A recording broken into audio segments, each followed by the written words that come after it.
Bismillahirrahmanirrahim. Assalamualaikum warahmatullahi wabarakatuh. Waalaikumsalam warahmatullahi wabarakatuh. Al-Fatihah ila ruhi sayyidina wa habibina wa syafi'ina Rasulillah sayyidina Muhammad ibn Abdullah sallallahu alaihi wa ala alihi wa ashabihi wa azwajihi wa dhurriyyatihi la ya'ni al-rajati bil jannah wa yanfa'una bi asrarihim wa anwarihim wa ilumihim wa nafahatihim barakatihim fi dini wal dunya wal akhirah.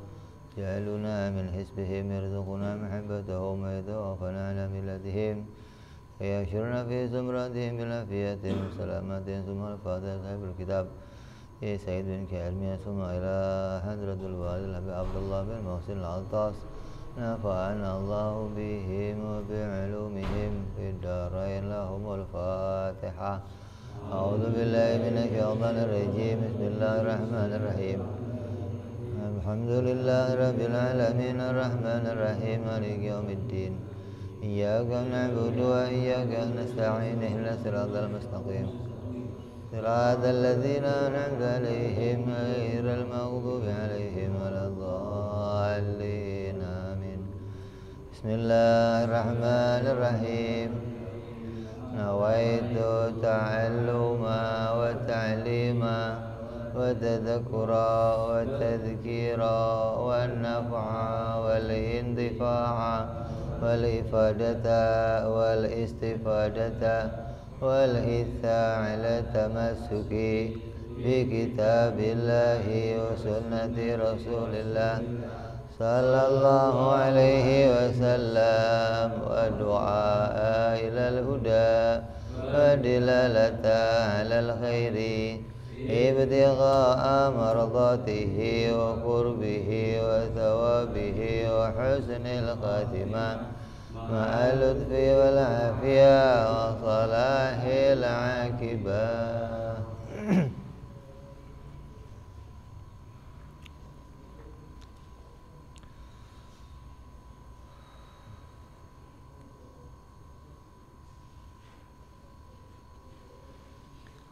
Bismillahirrahmanirrahim. Alhamdulillah rabbil alamin. Salatu wassalamu ala asyrafil anbiya'i wal mursalin Sayyidina wa habibina wa syafi'ina wa maulana Muhammadin wa ala alihi wa sahbihi ajma'in, amma ba'du.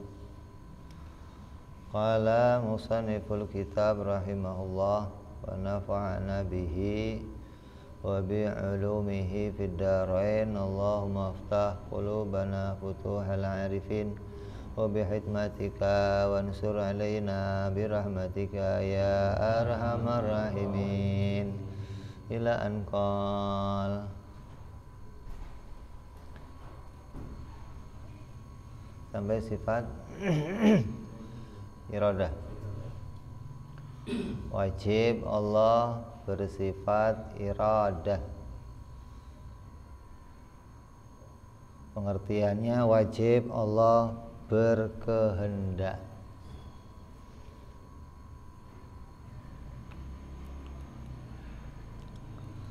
Berkehendak itu bagi Allah maknanya menentukan. Kita juga punya kehendak, tapi kehendaknya kita apa? Harapan, hasrat, bukan menentukan. Hingga apapun yang kita inginkan itu tidak bisa kita hasilkan kecuali yang kita inginkan itu sesuai dengan yang Allah kehendaki, gitu. Jadi hamba itu oleh Allah diberi kehendak, diberikan keinginan, diberikan harapan. Maka yang bisa memunculkan harapan itu bukan diri kita sendiri, bukan, tapi yang bisa memunculkan atau menghasilkan apa yang kita harapkan adalah Allah Subhanahu wa ta'ala. Jadi harus dibedakan nih ya. Allah bersifat kehendak, kita juga punya kehendak, tapi kehendak kita itu sebuah harapan. Nah, kalau apa yang kita harapkan enggak terjadi, jangan kecewa gitu loh, jangan marah. Nah, yang sering kan sampai timbul macam-macam kalau sudah yang kita harapkan enggak berhasil, ada nyalain orang lain, ada nyalain ini, nyalain itu, sampai timbul slogan-slogan kegagalan adalah kesuksesan yang tertunda. Kayak kalau sekarang gagal, besok akan berhasil. Artinya keberhasilan itu keinginan itu akan berhasil kalau kita ulet gitu loh. Kalau kita bersungguh-sungguh, nanti pasti akan berhasil. Itu makna yang seperti itu adanya di dalam makna adat, makna hidup kebiasaan. Dalam makna tauhid enggak begitu. Dalam makna tauhid, kehendak kita itu akan terlaksana, akan terkabul, akan bisa diwujudkan apabila yang kita inginkan itu sesuai dengan yang Allah kehendaki gitu.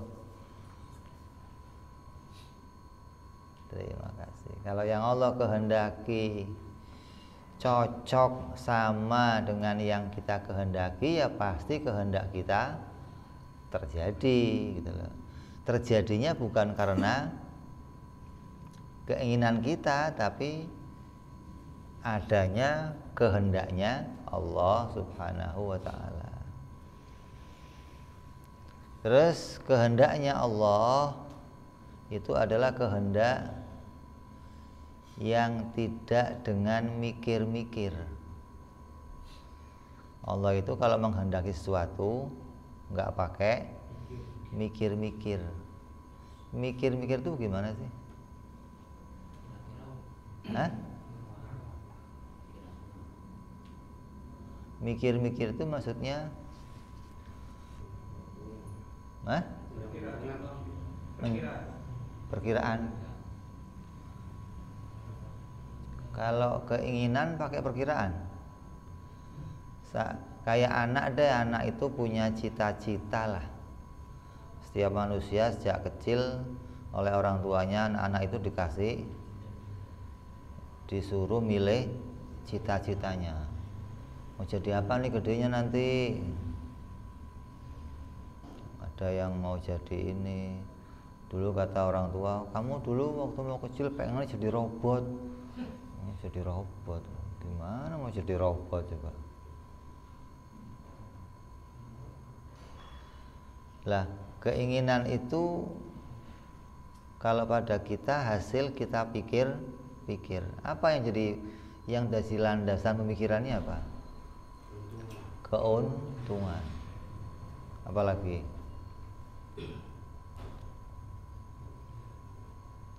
Hah? Ketenaran, penghasilan. Hah? Nah iya dong.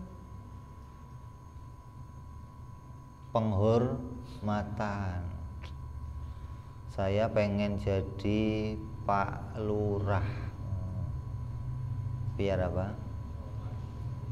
Dapat penghormatan, dapat penghargaan, punya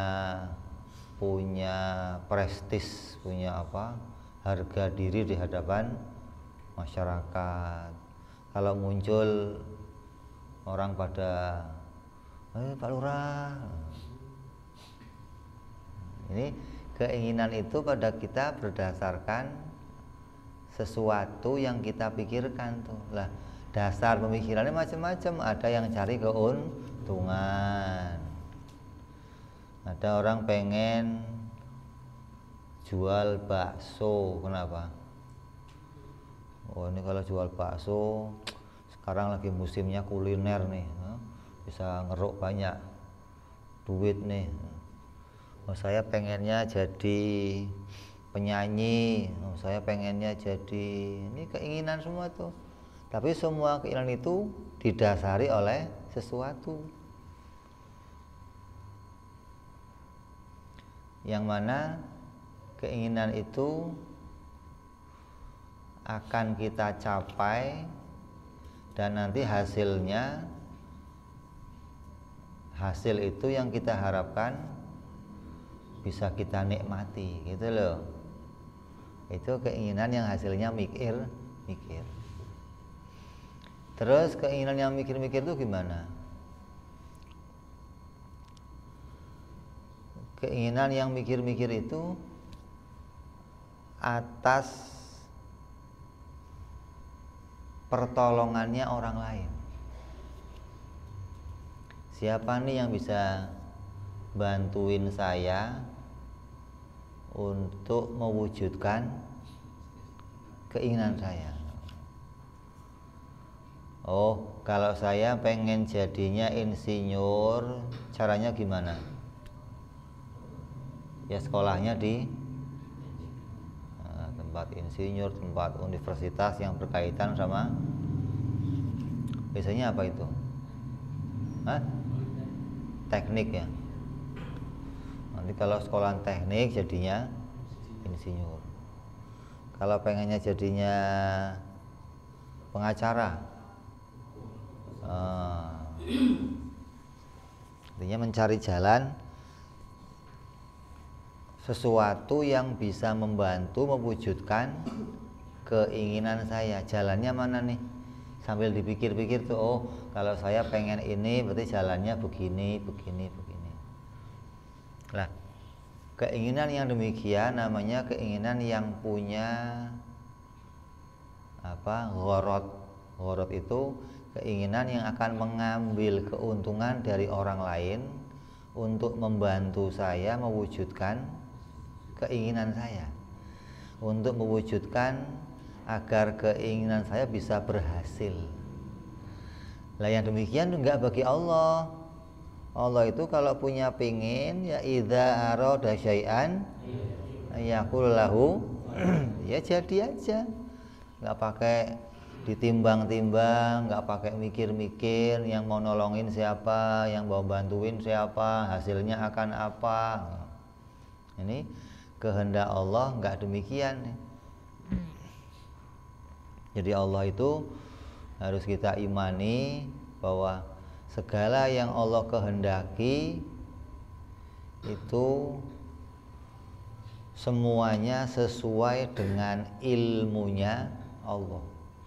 Karena Allah itu maha mengetahui, maka Allah akan menghendaki sesuatu sesuai dengan keadaan yang ada di ilmunya. Allah maha tahu apa yang akan Allah ciptakan, sehingga apa yang Allah kehendaki itu nggak pakai ditimbang-timbang dulu, nggak pakai cari pertolongan, dan yang terpenting lagi yang Allah kehendaki itu ketika hasil tidak ada keuntungan yang kembali kepada dirinya Allah. Allah menghendaki apapun yang Allah kehendaki itu nggak kembali kepada dirinya. Kalau kita kan enggak, kalau kita ingin apa-apa, yang kita inginkan itu akan kita ambil manfaatnya. Nah, saya pengen beli motor, nanti mau saya pakai, mau diambil manfaatnya. Saya pengen punya rumah, nanti mau saya pakai pengajian, mau saya pakai ini. Terus tuh satu persatu akan dicari segala yang manfaatnya kembali pada dirinya gitu. Nah kalau Allah nggak ada satupun yang Allah kehendaki yang kembali manfaatnya untuk dirinya Allah, nggak ada. Allah menghendaki apapun itu enggak sampai sesuatu itu kembali pada dirinya, enggak. Kenapa? Karena Allah tidak membutuhkan segala sesuatu. Hingga yang Allah kehendaki ya sesuai dengan maunya sendiri aja, mau bikin apa aja terserah. Dan yang dibikin itu ya nurut aja sama maunya Allah. Nggak ada yang dibikin protes, itu nggak ada. Seseorang dibikin jadi perkara dibikin jadi kambing, ada yang protes. Kenapa ya Allah saya jadinya kambing? Ada kambing stres, udah protes, nggak terima dirinya jadi kambing, nggak ada. Jadi cicak, ya nggak ada yang protes cicak, demo gitu. Semua yang Allah kehendaki akan terjadi sesuai dengan apa yang Allah inginkan, karena yang Allah kehendaki itu sebuah ketentuan, sebuah kepastian. Kalau Allah menghendaki kamu jadi laki-laki, ya pasti munculnya jadi laki-laki, nggak akan berubah, nggak. Allah menghendaki kamu jadi presiden, ya pasti jadi, nggak akan meleset, nggak akan. Walaupun kamunya ini banyak kekurangannya, umpamanya, ya jadi saja karena sesuai dengan apa yang Allah kehendaki. Ada saja jalannya gitu. Lah yang Allah kehendaki ini apa saja? Seluruh keadaannya hamba itu seluruhnya atas kehendaknya Allah. Yang pertama, Allah menghendaki adanya kita. Semua yang ada di jagat ini, apapun yang ada, itu muncul atas kehendaknya Allah. Gak ada yang muncul atas kehendaknya makhluk yang lain, gak ada. Gak ada yang muncul atas kehendaknya dirinya sendiri, gak ada. Semua yang muncul ke jagat ini munculnya atas kehendaknya Allah. Langit, bumi, bintang, matahari, sakit, sehat, kuat, lemah, pinter, bodoh, kafir, mukmin, taat, maksiat, itu semua muncul atas kehendaknya Allah. Bukan muncul atas maunya kita, bukan. Tapi karena Allah menghendaki, maka sesuatu itu muncul, sesuatu itu terjadi. Maka dikatakan dalam syariat apa? Masya Allahu kana wa ma lam yasha lam yakun.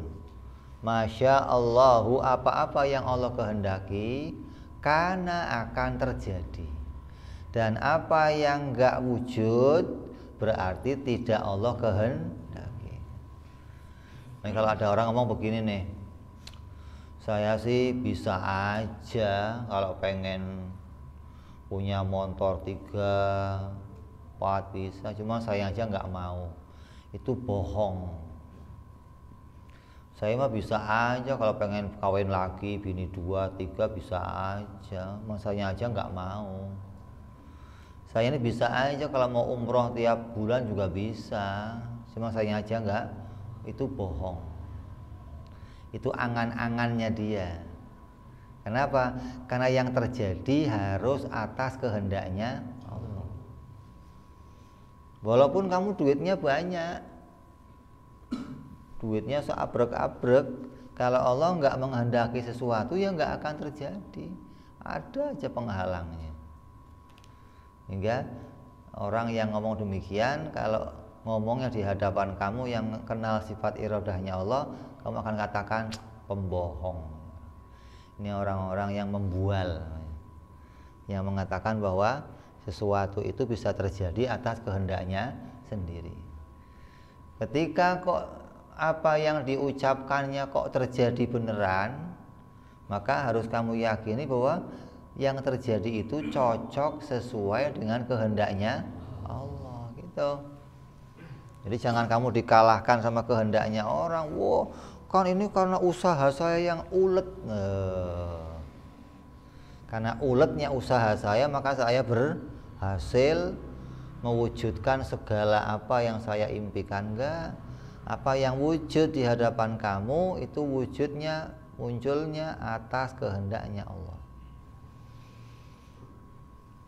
Lah yang enggak wujud, ya berarti enggak Allah kehendaki gitu. Kamu nggak bisa punya motor, kamu nggak bisa punya rumah, kamu nggak bisa kebeli HP, kamu nggak bisa punya bini, jomblo sampai tua umpamanya. Itu nggak munculnya istri ya karena Allah menghendaki kamu nggak kawin gitu. Bukan kamunya aja yang kurang ulet carinya. Itu bukan makna tauhid. Itu maknanya makna adat, makna apa, kebiasaannya manusia. Orang itu kalau pengen keinginannya tercapai ya harus ada usahanya. Dalam syariat apa? Usaha dan doa campur duit enggak. Kalau mau jadi caleg lo tiga nih, dukungan apa? Doa. Orang kalau dalam hukum adat begitu. Tapi dalam ilmu tauhid kita harus meyakini bahwa ketika seseorang itu punya keinginan, maka yang bisa mewujudkan keinginannya hanya Allah. Ketika cocok sesuai dengan yang Allah kehendaki, maka itu akan terwujud. Kalau enggak gimana? Ya enggak bakal terwujud. Biar kamu upayakan sekuat apapun, enggak akan terwujud enggak. Kamu kan tiap hari zikirnya la haula wala quwata illa billah. Maknanya apa? Enggak punya daya dan upaya. Berarti kamu itu kekuatan yang nggak bisa menghasilkan apapun, usaha kamu nggak bisa menghasilkan, itu keyakinan ahli sunnah tuh. Itu prinsip keimanannya ahli sunnah wal jamaah begitu. Nah ketika kamu mengatakan, ya kalau upayanya lebih kuat lagi nanti bisa berhasil, ini mengingkari akidah namanya. Walaupun dalam urusan syariatnya, urusan kebiasaannya memang diperintahkan demikian. Kalau kamu pengen berhasil ya sungguh manjada wajada. Siapa yang sungguh-sungguh maka akan berhasil. Itu dalam hukum kebiasaan. Tapi dalam akidah enggak demikian. Makanya Imam Ghazali radhiyallahu anhu pernah ditanya, Imam Ghazali, kalau saya usaha saya tambah waktunya, saya kerja nih, tak waktunya saya tambahin, yang tadinya sekian jam durasinya saya tambah, uletnya saya tambah, itu apakah rezeki saya akan ikut nambah? Kalau hukum kebiasaan gimana? Ya nambah, kalau waktunya nambah, usaha nambah, ya nanti hasilnya nambah. Itu hukum kebiasaan, hukum akal enggak. Dalam ilmu tauhid, mau kamu uletnya kayak apa, kalau hari itu jatah 10.000, ya 10.000 enggak akan kurang, enggak akan lebih. Nah kalau saya hari itu males-malesan, yang tadinya biasa kerja 8 jam, sekarang 4 jam aja lah, apakah akan berkurang hasil saya? Juga enggak. Gitu loh. Ini bedakan nih, ini makna iman, makna keyakinan. Hingga apapun hasil yang kamu terima, memang itu sudah Allah kehendaki, Allah tentukan. Hari ini kamu akan dapat uang 1 juta. Kamu di rumah ya 1 juta, kamu keluar juta gitu loh. Enggak terus, oh ini mas saya dapat juta gara-gara saya keluar rumah. Kalau saya nggak keluar, nggak dapet. Itu ingkar i'tiqad, itu rusak dalam keyakinannya, gitu loh. Walaupun dibenarkan dalam hukum kebiasaan, tapi kalau i'tiqad rusak. I'tiqad itu harus mau saya keluar rumah, mau nggak keluar rumah ya rezekinya akan sama. Kan pernah ada perdebatan antara Imam Syafi'i radhiyallahu an sama gurunya Imam Malik. Kata Imam Malik, rezeki itu Allah yang atur dan Allah akan mendatangkan tiap-tiap rezeki kepada hamba-hambanya. Kata Imam Syafi'i, enggak, ya rezeki itu dicari guru, kita raih, kita ambil. Kalau nggak kita cari ya nggak akan dapat. Ini selisih nih. Satu ngomong Allah yang membagikannya, satu ngomong kita yang meraihnya, mencarinya. Terus Syafi'i suatu hari keluar dari rumah, keluar dari tempat Imam Malik. Pas kebetulan ada petani-petani pada manen, entah manen anggur, manen apel. Imam Syafi'i bantuin tuh, itu dibantuin, bekerja manen, dapat hasil, dikasih upah, dikasih buah-buahan. Maka pulang Imam Syafi'i ke pondoknya, nemuin gurunya. Guru, nih saya tadi keluar kerja, bisa menghasilkan sesuatu, ini dapat buah-buahan, dapat duit. Jadi kita harus usaha guru, kalau kita cari ya nggak akan dapat. Terus gimana Syafi'i? Nah ini buah-buahan ini saya hadiahkan buat guru nih. Kata gurunya, tuh kan Allah yang anterin rezekinya tuh datang tuh. Gimana? Kan datang rezekinya nih. Jadi Allah itu ngatur rezeki begitu. Ada yang bersamaan kamu nyari, Allah bagi kamu. Ada yang Allah nganterin, kamu tinggal menerima. Gitu loh. Jangan kalau nggak nyari pasti nggak. Ini yang ingkar i'tiqad ini, gitu loh. Kalau rezeki itu kamu mau nyari ya boleh-boleh saja nyari. Jangan kamu pastikan. Kalau nggak nyari pasti nggak. Nah itu yang salah, mastiin itu, gitu loh. Karena kepastiannya orang dapat rezeki itu Allah yang ngaturnya. Kalau kamu hari ini akan ada rezekinya ya akan ada. Makanya ada guru-guru yang ditanya sama muridnya, guru, saya lihat ente ini di rumah aja nggak kemana-mana, tapi ya dapur ngebul, anak-anak yang jajan. Ini dari mana rezekinya guru?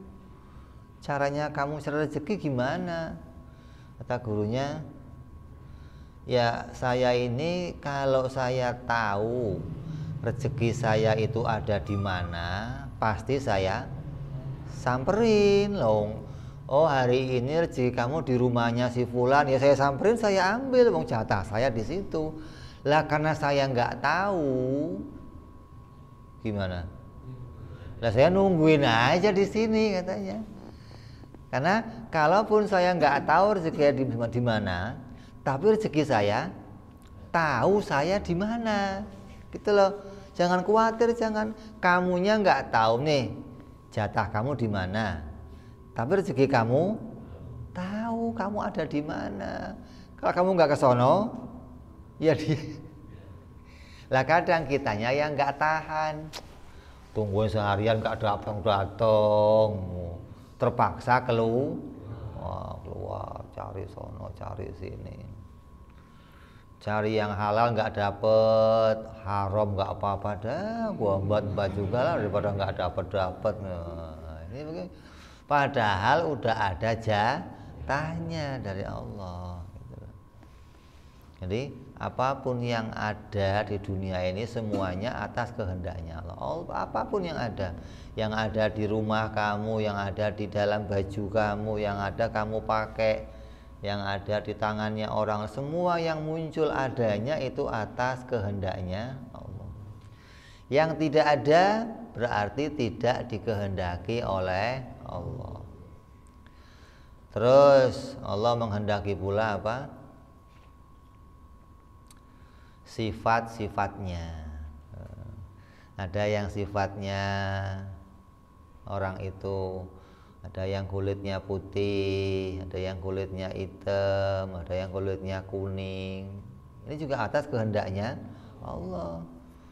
Oh, gua anak pengennya gini deh nih, anak pengen anak itu anaknya kulitnya putih. Terus saya mau kawin sama orang yang putih. Anaknya putih nggak kira-kira? Ya belum mesti. Tergantung ketentuannya Allah. Kalau dalam hukum adat bisa dihitung tuh. Oh ini kalau nanti anak sayanya warnanya belangsak begini, kawin sama cewek yang cantik, barangkali anaknya barangkali gitu. Ya belum mesti juga. Jadi kalau ada orang yang sifatnya ganteng, yang sifatnya Allah kasih cantik, ada yang kulitnya putih, ada yang pemalu, ada yang pemarah, ada yang apa? Malu-maluin ada. Ada juga pemarah enggak, pemalu enggak, aku malu-maluin orang aja. Asal ngomong jeplak. Asal tingkahnya enggak karuan. Ini Allah yang tentukan sifat-sifatnya. Kalau dalam hukum adat, itu dipengaruhi oleh lingkungan katanya. Kalau lingkungannya orang-orang brutal, jadinya brutal. Kalau lingkungannya baik. Itu dalam hukum kebiasaan. Tapi dalam akidah enggak begitu. Apapun yang terjadi yang akan kita tahu itu ada pada sifatnya seseorang, itu pasti terjadi atas ketentuannya Allah. Memang Allah kehendaknya orang itu sifatnya demikian. Kayak Nabi Musa alaihi salam. Nabi Musa itu diasuh sama siapa? Enggak tanggung-tanggung ente ngasuh Firaun. Nah, kamu tahu kerajaannya Firaun isinya apa? Isinya orang mabuk-mabukan, kemaksiatan, orang telanjang, orang macem-macem. Tapi jadinya orang soleh kayak Nabi Musa gitu loh. Bukan terus, kalau tinggal di kerajaan mah hidupnya akan jadi foya-foya, isinya bersenang-senang, isinya enggak juga tuh. Karena ketentuan yang akan terjadi memang Allah yang tentukan. Ada raja punya anak 9, ada anaknya yang suka foya-foya, ada yang baik, santun sama orang, padahal sama-sama tinggalnya di kerajaan, gitu loh. Jadi nggak harus terus, kalau anaknya raja pasti brutal semua, sifatnya sombong, angkuh, nggak begitu. Allah yang tentukan sifat tiap-tiap hamba-hambanya, hingga manusia itu karakternya beda itu atas ketentuan Allah tuh, nggak muncul dengan sendirinya, enggak.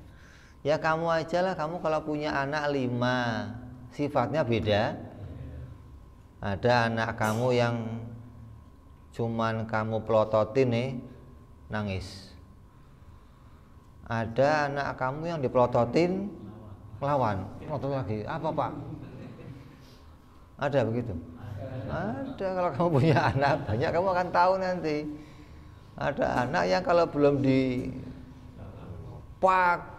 belum nurut, diomongin doang nih, dilirik doang. Ini karakternya, sifatnya beda-beda, dan tiap sifat-sifat itu Allah yang menentukannya, gitu loh. Terus tempat dia diciptakan, Allah yang tentukan pula. Akan lahir di mana nih? Di Indonesia atau di Mekah atau di Madinah? Akan lahir di Israel, Akan lahir di Amerika, lahir di Cina, Allah yang nentuin. Nanti matanya akan biru, ada matanya coklat, matanya hitam, ada. Kalau sekarang nggak bisa buat ukuran. Kita lihat cewek rambutnya pirang, mata biru, nggak bisa buat ukuran tuh.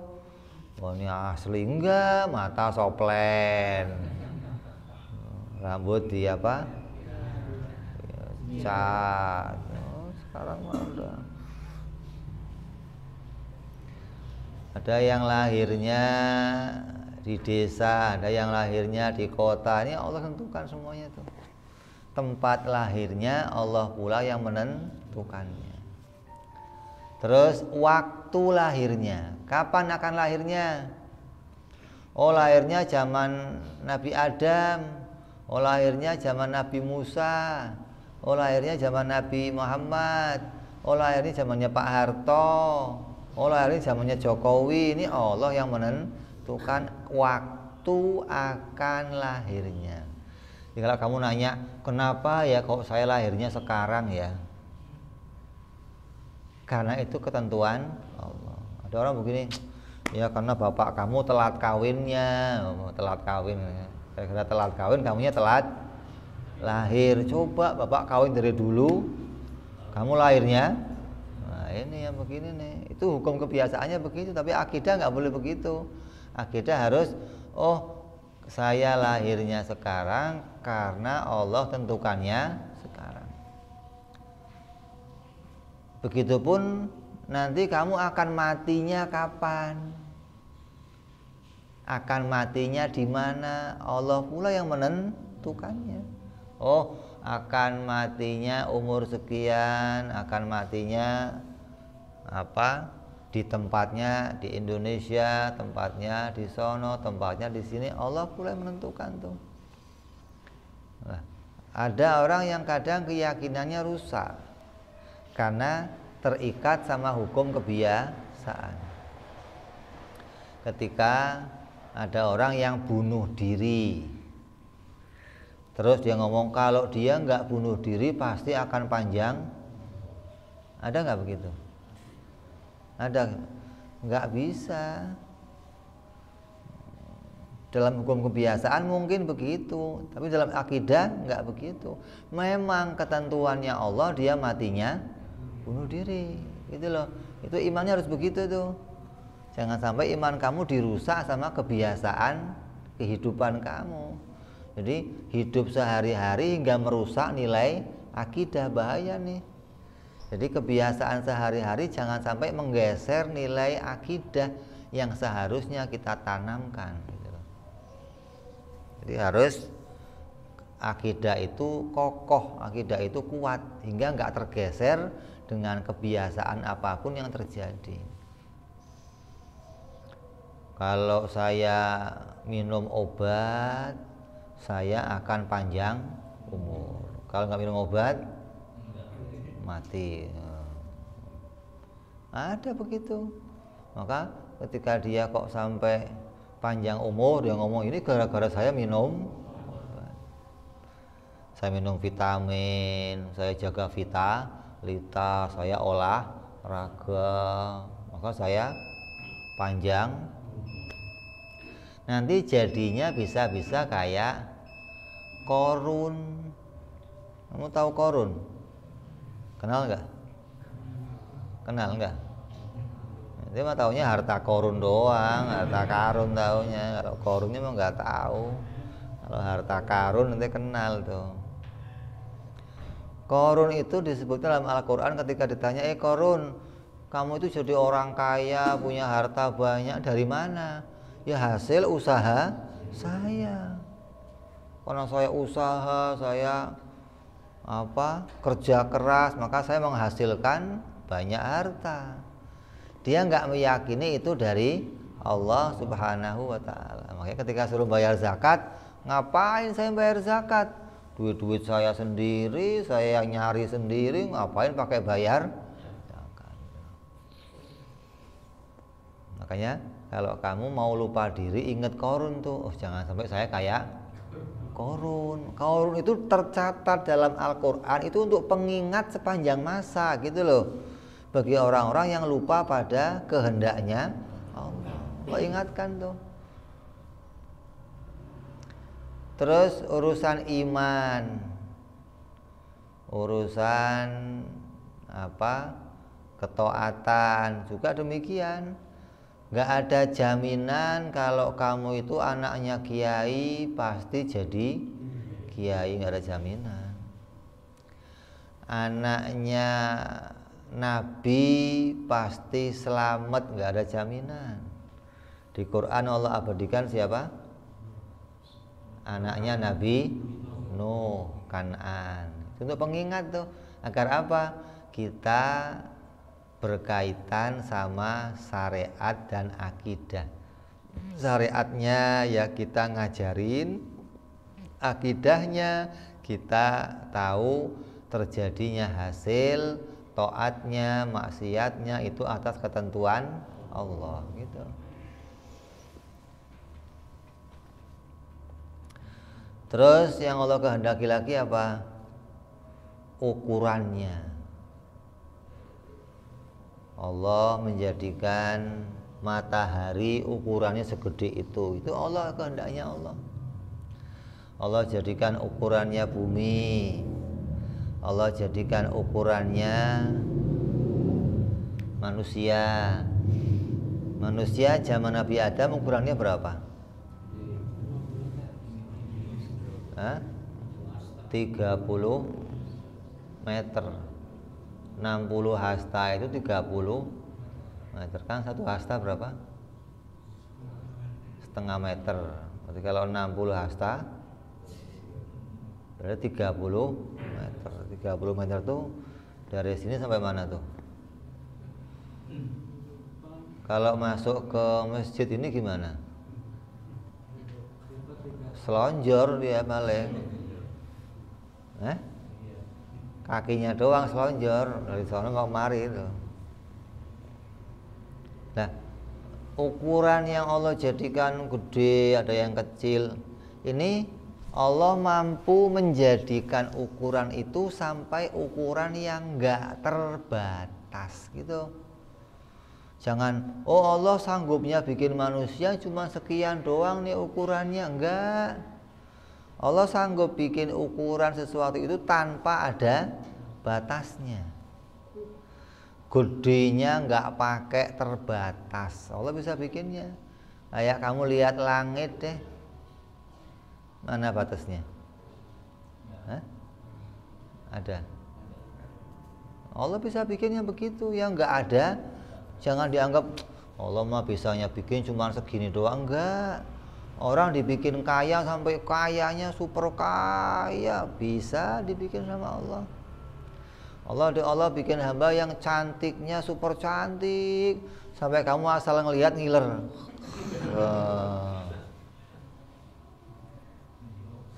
Diceritakan siapa itu? Bidadari. Untung nggak turun ke bumi, bisa nggak kerja ente. Kalau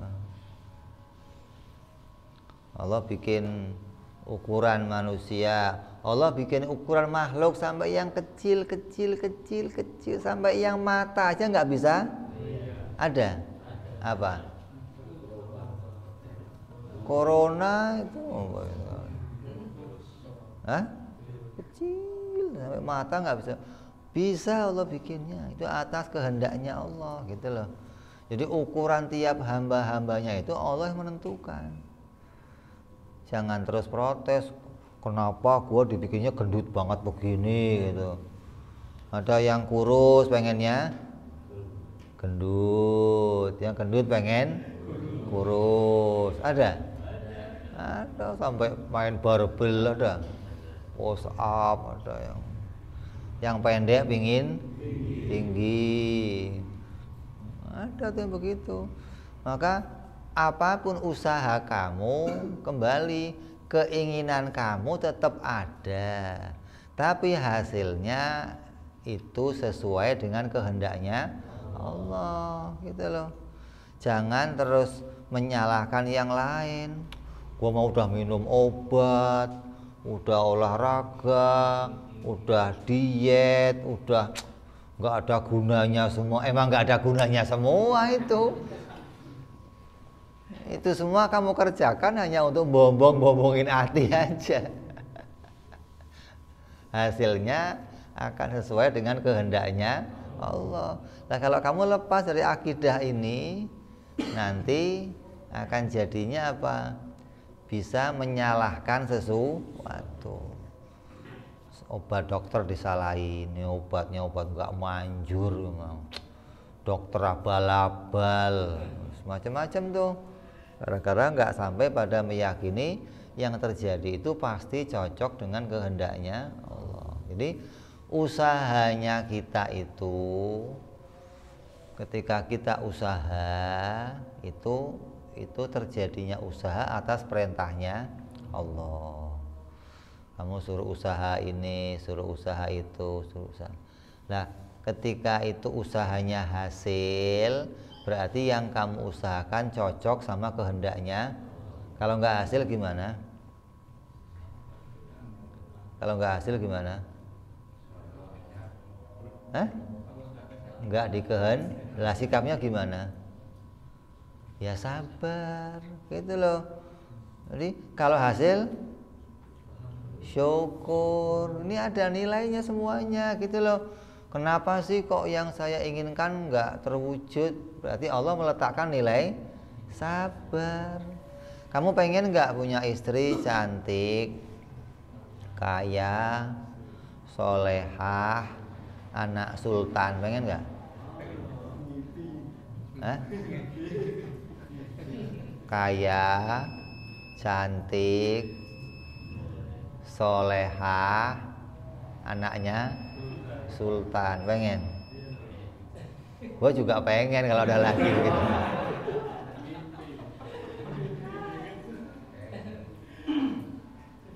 Lah kalau ente punya yang demikian, terus di mana sabar kamu, gitu loh.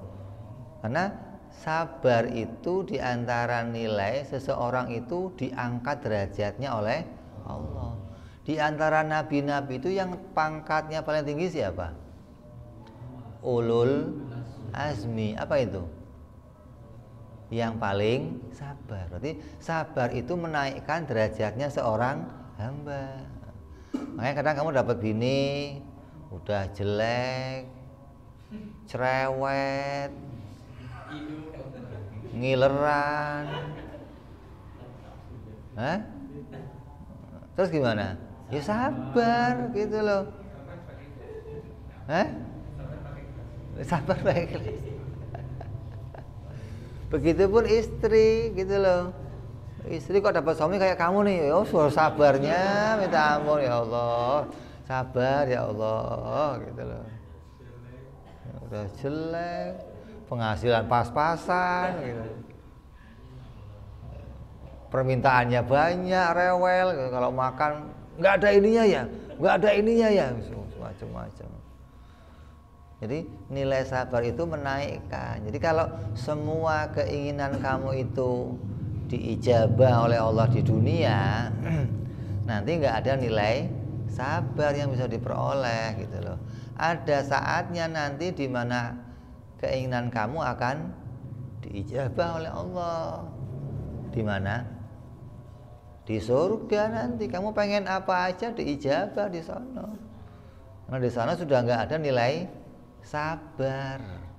Nah di dunia ini, dunia itu mazra'atul akhirat, tempatnya kita mencari banyak ladang amal untuk nilai di akhirat. Maka yang paling istimewa adalah nilai sabar di dunia ini.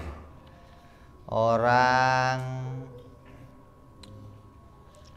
ketika diberikan oleh Allah nggak sesuai dengan keinginannya, maka yang ada dia harus sabar, gitu loh. Jadi sabar itu ya hal yang dalam syariat itu sangat diperintahkan. Maka kalau kita kembali pada akidah ya tadi, apabila apa yang kita kehendaki itu nggak terwujud, itu pasti nggak sesuai dengan kehendaknya Allah. Jadi jangan mentang-mentang oh saya udah berdoa, udah tahajud, udah duha, udah wiritan, puasa, terus doanya terkabul nih. Kamu anggap gara-gara itu doa saya oh enggak. Karena cocok sama kehendaknya Allah. Ente mau duha sehari 17 kali, tahajudnya 100 kali, wiridnya sampai mulut dower. Tapi kalau nggak cocok sama kehendak Allah, ya nggak jadi gitu loh. Ada orang nanam nih padi, udah nyarinya tanah yang subur, bibitnya yang unggul, pupuknya bagus, diairin dengan air yang bagus, pasti panen nggak? Pasti nggak? Ya belum tentu gitu loh. Kalau cocok sama kehendaknya Allah, ya panen. Tapi kan kalau urusan usaha udah sempurna semua kan?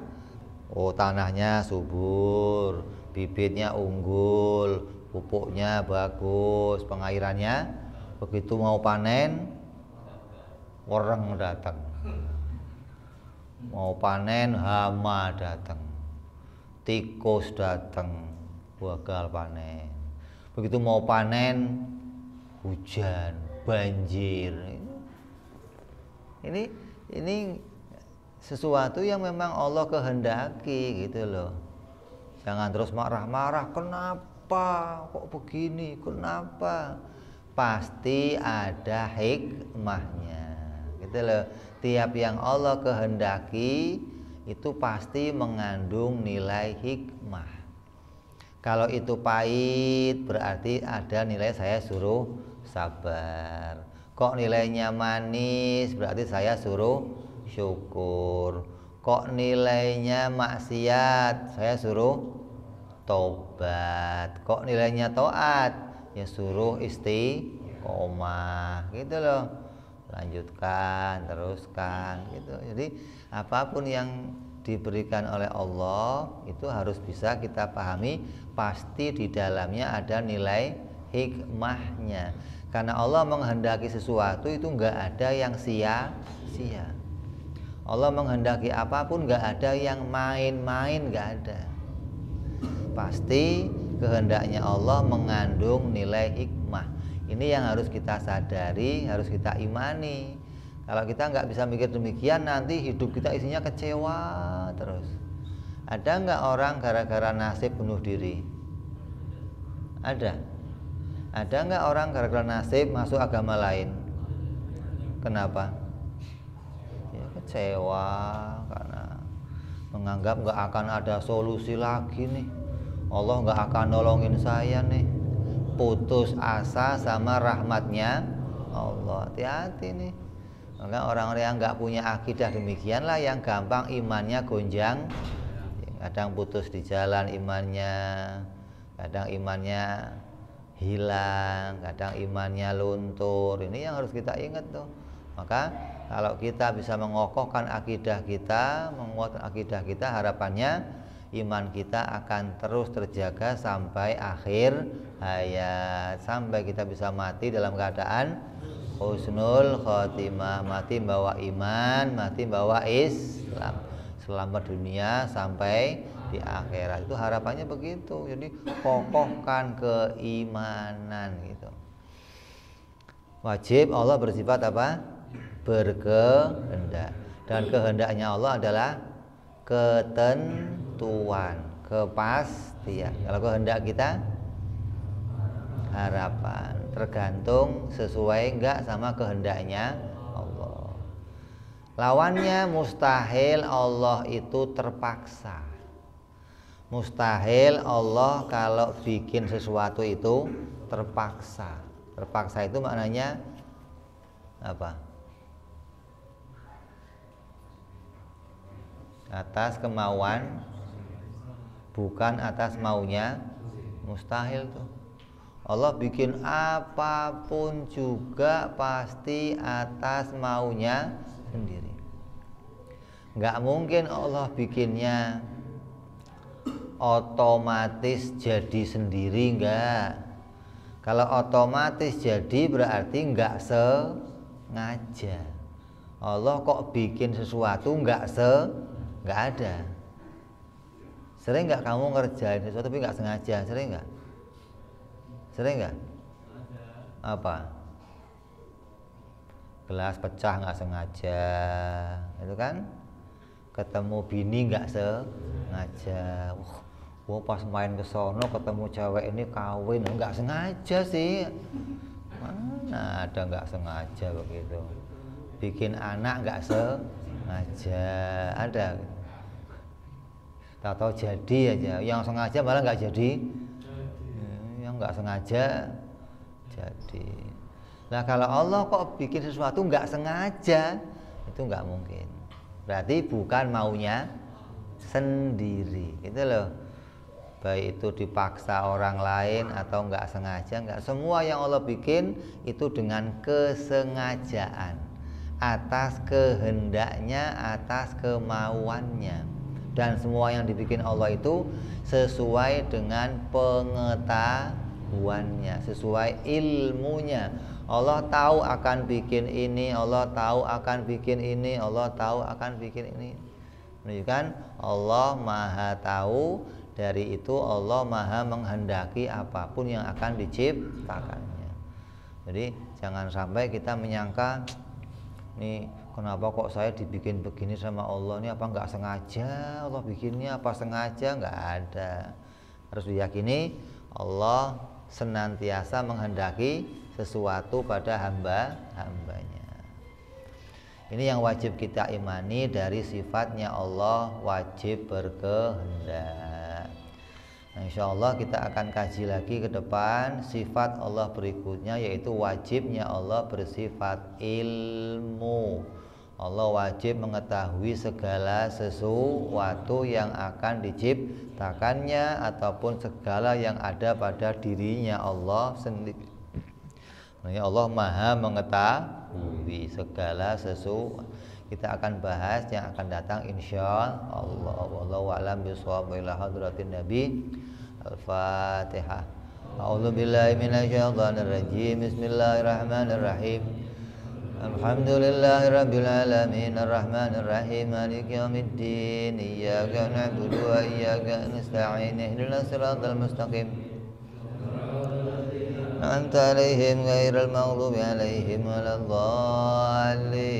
Amin. Ya Rabbana i'tarafna bi annana iqtarafna wa annana asrafna ala ladha ashrafna fatub alaina tauba taghsil kulli hauba astur lana aurati wa amin ra'ati waghfir li walidina rabbi wa mauludina wal ali wal ihwani wa sairil hillani wa kulli dhi mahabbah au jiratin au suhbah wal muslimina ajma amina rabbi isma fadlan la biktisabi minna bil Mustafa Rasulina Allah bi kulli suli Salla wa sallam Rabbi